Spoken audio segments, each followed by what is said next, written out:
So I really like the explanation that you gave for the book, the causal inference for the brave and true. But quite honestly, when I read it, I interpreted it in a different way.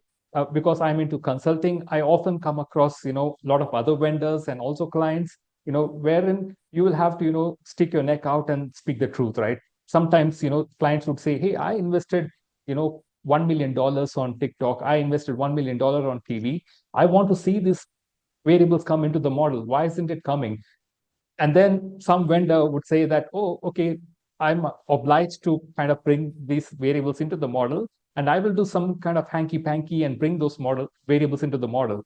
So here, the client is, the vendor is not being truthful, and he or she is not also being brave. So I kind of interpreted in that sense. Do you kind of would give this kind of interpretation to your causal inference work, or not?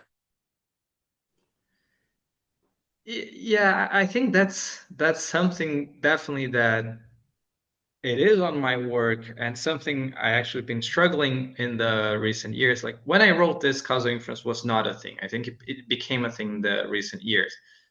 And this is both good but also bad because I also see a lot of people using causal inference as if it was a magic bullet, exactly like you're mentioning. Hey, I have this cool algorithm, and if I apply to it, causality magically happens. And that's what people want to hear, right? I also have this experience in consulting where I'm often faced with two paths. Like, okay, I can pretend that this is simple and I can just use some propensity score or whatever and pretend that all co-founders are observable and we can call it a day because there's no way we can verify this. It's fundamentally verifiable. You will have to take my word for it.